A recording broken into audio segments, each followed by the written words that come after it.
বর্তমানে আমাদের যে কোনো শুভ অনুষ্ঠান কিন্তু কেক ছাড়া একেবারেই অসম্পূর্ণ। যে কোনো শুভ অনুষ্ঠানে আমরা কেক অবশ্যই কেটে থাকি বা কেক কাটিং করে থাকি। আজকে আমি একটা কেকের রেসিপি শেয়ার করছি। এর আগে অনেক রকম কেকের রেসিপি শেয়ার করেছি। তবে আজকের রেসিপিটা কিন্তু একেবারেই অন্যরকম। আমার আজকের রেসিপি মোকা কেক।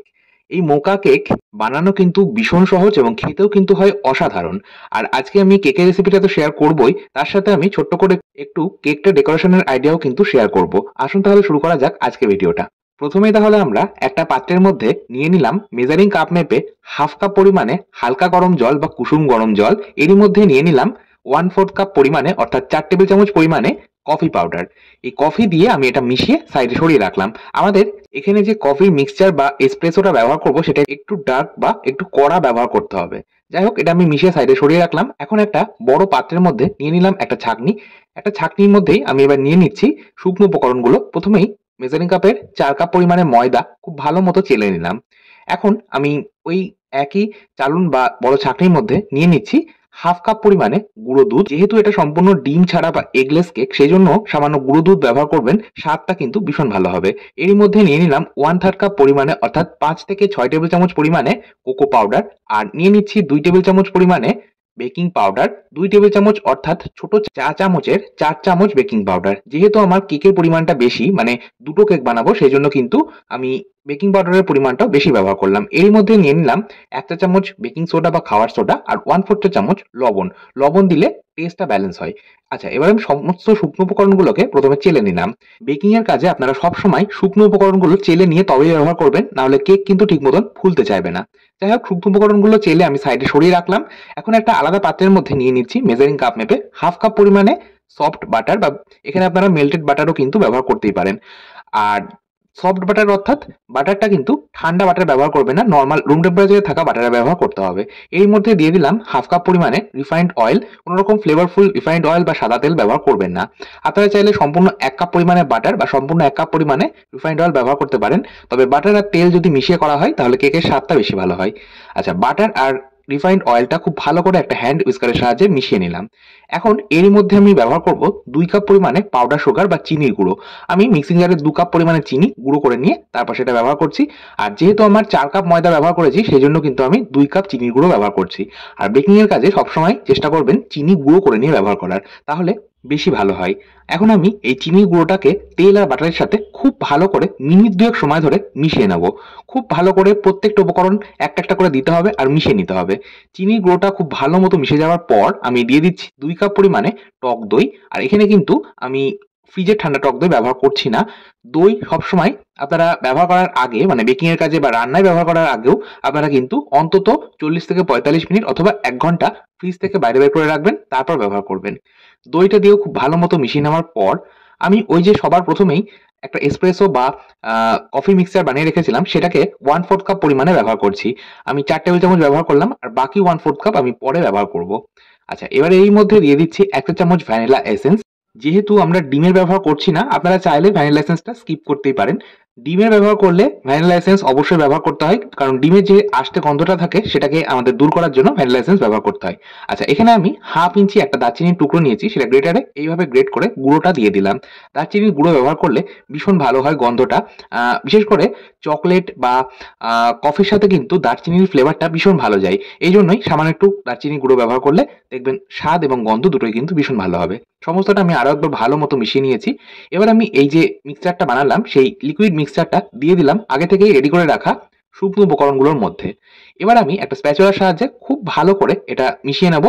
আর আপনারা একটু লক্ষ্য করে দেখুন, আমি কিন্তু কাট আর ফোল্ড প্রসেসে মিশাচ্ছি। দেখুন, কাট আর এই যে ফোল্ড করলাম, করে এবার আমি মিশিয়ে নিলাম। আমাদের কেকের মিক্সচার বা কেকের ব্যাটার কিন্তু একদম তৈরি। এবার আমরা কেক মোল্ডটা রেডি করে নেব। কেক মোল্ড রেডি করার জন্য আমি দুটো কেক মোল্ড নিয়েছি দু রকম সাইজের। যেহেতু আমি 2 লেয়ার বা ডাবল লেয়ার বা দোতলা কেক তৈরি করছি, সেই জন্য কিন্তু আমি দুটো কেক মোল্ড নিয়েছি।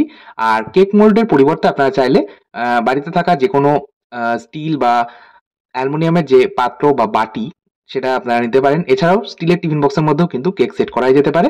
যাই হোক, আমি কেক মোল্ডের গুলোর মধ্যে অল্প করে একটু রিফাইন্ড অয়েল ভালো করে প্রথমে ব্রাশ করে নিলাম, তারপর সামান্য ময়দা দিয়ে এইভাবে পুরো আমি মোল্ডটাকে ময়দার কোট করে নেব। এইভাবে যদি ময়দার কোট করে নেওয়া হয় তাহলে কেক কিন্তু কখনোই নিচে লেগে যায় না। এছাড়াও আপনারা চাইলে এই একইভাবে তেল ব্রাশ করে নেওয়ার পর কোকো পাউডার এইভাবে আপনারা কোট করে নেবেন, তাহলেও কিন্তু কেক নিচে লেগে যায় না। এছাড়াও আপনারা চাইলে বেকিং পেপার বা বাটার পেপার এই কেক মোল্ডের মধ্যে ব্যবহার করতে পারেন। এছাড়াও সাদা কাগজ আপনারা সামান্য তেল মাখিয়ে নিয়ে তারপর কিন্তু কেকের ব্যাটারটা মোল্ডের মধ্যে দিতে পারেন, তাহলেও কিন্তু কেক নিচে লেগে যায় না। আমি সব রকম প্রসেসই বলে দিলাম, যেটা আপনাদের সুবিধা মনে হবে আপনারা কিন্তু সেটাই করতে পারেন। আচ্ছা, এবার আমি কেকের ব্যাটারটা আবারও নিয়ে নিয়েছি। এর মধ্যে আমি দিয়ে দিলাম 1 টেবিল চামচ পরিমাণে, অর্থাৎ 2 চা চামচ পরিমাণে হোয়াইট ভিনিগার। হোয়াইট ভিনিগার বলতে যে ভিনিগারটা আমরা নর্মালি চাইনিজ রান্নায় ব্যবহার করে থাকি সেই হোয়াইট ভিনিগার কিন্তু ব্যবহার করছি। এবার আমি সমস্তটা মিশিয়ে নিলাম, তারপর কেকের ব্যাটারটা আমি দিয়ে দিচ্ছি মোল্ডের মধ্যে। কেকের ব্যাটারটা আপনারা নিশ্চয়ই লক্ষ্য করছেন, এইরকম একটু থিক ব্যাটার তৈরি করতে হবে। একদম পাতলা যদি ব্যাটার হয়ে যায় তাহলে কেক কিন্তু ঠিক মতন ফুলবে না। আবার খুব বেশি যদি টাইট ব্যাটার হয়ে যায়, মানে আটা ময়দার মতন যদি টাইট ব্যাটার তৈরি হয়ে যায়, তাহলে কিন্তু আবার কেক ঠিক মতো যেমন ফুলবে না, তেমন কেক কিন্তু ভীষণ শক্ত হবে। তাই ব্যাটারটা কিন্তু এইরকম সেমি থিকনেস রাখতে হবে। যাই হোক, কেকের মোল্ডের মধ্যে আমি ব্যাটারটা দিয়ে দেওয়ার পর একবার ভালো করে ট্যাপ করে নিলাম। চলুন এবার আমরা কেক বেক করে নেব।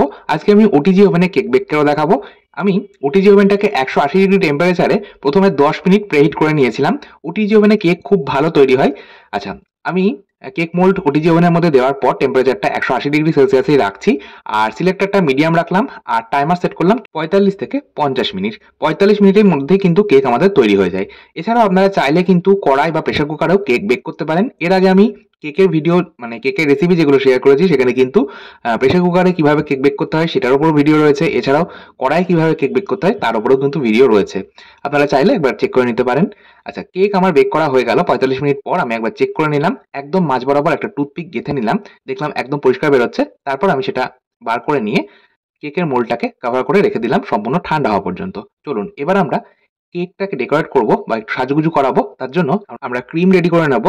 যে পাত্রের মধ্যে আমরা ক্রিমটা তৈরি করব সেই পাত্র আর যে হ্যান্ড বিটারের কাটা বা যে হুইস্কার দিয়ে আপনারা ক্রিমটা তৈরি করবেন সেটাকে কিন্তু নর্মাল ফ্রিজে অন্তত 30 মিনিট রেখে দেবেন। আমি 30 মিনিট রেখে দিয়েছিলাম। এবার এর মধ্যে আমি দিয়ে দিলাম পাউডার হুইপিং ক্রিম 1.5 কাপ পরিমাণে, আর দিয়ে দিলাম ঠান্ডা দুধ। এখানে আমি ঠান্ডা দুধটা 1.25 কাপ ব্যবহার করেছি।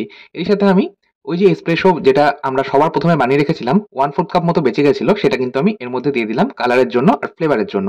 আর এরই সাথে আমি দিয়েছি 1 টেবিল চামচ পরিমাণে কফি পাউডার, যেটা ফ্লেভারে সাহায্য করবে আর একটা কালারও সুন্দর আনবে। এছাড়াও আমি 2 চামচ পাউডার সুগার দিয়ে একটা ইলেকট্রিক হ্যান্ড বিটারের সাহায্যে একদম হাই স্পিডে 10 থেকে 12 মিনিট এটা আমি বিট করলাম। তাতেই কিন্তু আমার ক্রিমটা একদম রেডি হয়ে গেল। ক্রিমটা যখন রেডি হয়ে যাবে তখন দেখবেন ক্রিমটা কিন্তু ভীষণ ফুলে একদম ডাবল সাইজ হয়ে যাবে। আর যে পাত্রের মধ্যে আপনারা ক্রিমটা বিট করবেন দেখবেন একদম টাইট হয়ে গেছে। যখন পাত্রটা উল্টিয়ে দেবেন তখন দেখবেন ক্রিমটা কিন্তু পড়ে যাচ্ছে না, তখন বুঝতে হবে ক্রিমটা পারফেক্টলি বিট করা হয়েছে। যাই হোক, একটা আমি এরকম পাইপিং ব্যাগ নিয়েছি। পাইপিং ব্যাগের মধ্যে আমি দিয়ে দিলাম একটা 2D নজল।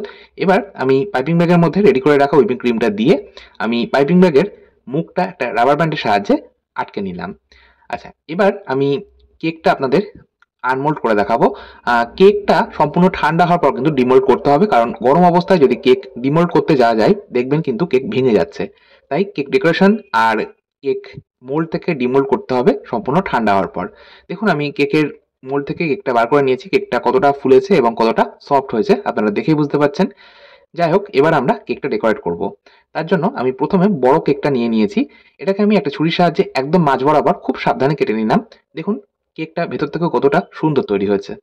এখন আমি এর মধ্যে একটা সুগার সিরাপ এইভাবে ব্রাশ করে দিচ্ছি। সুগার সিরাপ বলতে আর কিছুই নয়, আমি এখানে 3 চামচ পাউডার সুগার নিয়েছি আর ওরই মধ্যে সামান্য একটু গরম জল দিয়ে মিশিয়ে রেখে দিয়েছিলাম। সম্পূর্ণ ঠান্ডা হয়ে গেছে। এখন আমি সেই সুগার সিরাপ বা চিনি জলের মিশ্রণটা ব্রাশ করে দিলাম। এইভাবে যদি এই সুগার সিরাপটা কেকের লেয়ারে দেওয়া হয় তাহলে কেক কিন্তু ভীষণ সফট হয় আর ভীষণ ময়েস্ট থাকে, মানে একদম নরম তুলতুলে হয়। দেখবেন দোকানে যে ক্রিম কেকগুলো বিক্রি হয় সেগুলো কিন্তু মুখে দিলেই মিলিয়ে যায়, ঠিক সেই রকম ময়েস্ট কেক তৈরি হবে এইভাবে যদি সুগার সিরাপ ব্রাশ করে নেওয়া হয়। আচ্ছা, এবার আমি বানিয়ে রাখা ক্রিমটা দিয়ে ওপর থেকে একটা বেকিং স্প্যাচুলা দিয়ে স্প্রেড করে নিলাম। তারপর একটু ডার্ক আর একটু হোয়াইট চকো চিপস ছড়িয়ে দিলাম, যাতে কেকটা খাওয়ার সময় যদি মুখে পড়ে খেতে ভালো লাগবে। এবার আমি উপর থেকে আবারও কেকের লেয়ারটা দিয়ে দিলাম। তারপর উপর থেকে আবারও আমি ঠিক সেম প্রসেসে সুগার সিরাপ ব্রাশ করে নিলাম। তারপর উপর থেকে আমি ক্রিমটা স্প্রেড করে দিয়ে একটা বেকিং স্প্যাচুলা দিয়ে এইভাবে স্প্রেড করে দিচ্ছি। আর বেকিং স্প্যাচুলাটা আপনারা যতবার ইউজ করবেন ততবার কিন্তু খুব ভালো করে একটা পরিষ্কার কাপড় দিয়ে মুছে নিয়ে অথবা জল দিয়ে ভালো করে ধুয়ে নিয়ে ব্যবহার করবেন। আপনারা একটু লক্ষ্য করলে দেখতে পাবেন আমি কিন্তু যতবার স্প্যাচুলাটা ইউজ করছি ততবার কিন্তু আমি খুব ভালো করে প্রথমে ক্লিন করে নিচ্ছি, তারপরেই ব্যবহার করছি। আচ্ছা, সাইডগুলো আমি এবার একইভাবে স্প্রেড করে নিলাম। আচ্ছা, এবার আমি যে ছোট কেকটা বানিয়েছিলাম সেই ছোট কেকটাকেও ঠিক একইভাবে আমি একদম মাঝ বরাবর কেটে দুটো লেয়ার বানিয়ে নিয়েছিলাম। তারপর সুগার সিরাপ দিয়ে উপর থেকে ক্রিম স্প্রেড করে আমি একইভাবে রেডি করে নিলাম। এখন আমি এটা ফ্রিজে রেখে দেবো। মোটামুটি 30 মিনিট ফ্রিজে সেট হওয়ার জন্য রাখতেই হবে। 30 মিনিট পর আমি আপনাদের দেখাচ্ছি। দেখুন, একটা এরকম বেকিং কম্প নিয়েছি। এই বেকিং কম্প দিয়ে আমি এইভাবে সাইডগুলো একটু আঁচড়ে নেব যাতে এটা দেখতে সুন্দর লাগে। আর এই বেকিং কমটা যখন আপনারা আঁচড়াবেন বেকিং কম দিয়ে তখন 45 ডিগ্রি অ্যাঙ্গেলে আপনারা এটা আঁচড়াবেন, তাহলে দেখবেন ক্রিমটা কিন্তু সম্পূর্ণ উঠে আসছে না। যাই হোক, আমি বেকিং কম দিয়ে সাইডগুলো একটু আঁচড়ে নেওয়ার পর এটা কিন্তু আমি আবারও ফ্রিজে রেখে দিয়েছিলাম। ফ্রিজ বলতে নর্মাল ফ্রিজে রেখেছিলাম 30 মিনিট। এবার আমি 30 মিনিট পর ফাইনাল ডেকোরেশনটা করব। একটা পাইপিং ব্যাগের মধ্যে আমি প্রথমে চকলেট সিরাপ দিয়েছি, তারপর আমি যে ক্রিমটা বানিয়ে রেখেছিলাম সেই হুইপিং ক্রিমটা দিয়ে দিয়েছিলাম। এইভাবে আমি মুখটাকে একইভাবে সিল করে নিয়েছি। তারপর ওপর থেকে একটু হালকা ফুল মতো ডিজাইন করে নিচ্ছি। খুব চটজলদি আমার তখন মাথায় কিছু আসছিল না, তাই আমি জাস্ট এরকমভাবে একটু ডিজাইন মতো করে নিয়েছি। এই ডিজাইন করাটা কিন্তু সম্পূর্ণ আপনাদের উপর নির্ভর করছে। আপনাদের যেমন ডিজাইন পছন্দ আপনারা কিন্তু তেমন বানাতে পারেন। আমার ডিজাইনটা একদমই ভালো হয়নি, কারণ আমার হাতে একদমই সময় ছিল না। জাস্ট 20 মিনিটের মধ্যে আমার মাথায় যেটা এসেছে আমি সেটাই কিন্তু রেডি করে নিয়েছি। যেহেতু আমার এটা কোনো রকম ডেলিভারি কেক না, তাই কোনো রকম প্রবলেম হয়নি। তা নয়তো কিন্তু আমার ডিজাইনটা একদমই পছন্দ হয়নি। আচ্ছা, যাই হোক, আমি একটু ডেকোরেট করে নিলাম। হাতের কাছে সেই মুহূর্তে তখন বেশ কতগুলো চকলেট ছিল, সেই চকলেটগুলোকেই জাস্ট আমি সাইড দিয়ে এইভাবে দিয়ে একটু ডেকোরেট করে নিচ্ছি। আপনারা আপনাদের পছন্দ মতন যে কোনো ডেকোরেশন কিন্তু এই কেকের উপর করতেই পারেন। কেকের ডেকোরেশনটা খুব একটা ভালো হয়নি, মানে আমার একদমই পছন্দ হয়নি, সেটা আমি বারবারই বলছি। যাই হোক, তবে কেকটা কিন্তু খেতে সুস্বাদু হয়েছিল। আপনারা অবশ্যই এইভাবে বাড়িতে একবার বানিয়ে দেখতে পারেন। আশা করছি আপনাদের প্রত্যেকের কিন্তু ভীষণ ভালো লাগবে। এটা আমার বোনের জন্মদিনে আমি বানিয়েছিলাম। যাই হোক, আজকের মতো তাহলে এই পর্যন্তই। আবার চলে আসবো নতুন কোনো ভিডিও নিয়ে, নতুন কোনো রেসিপি নিয়ে। ধন্যবাদ।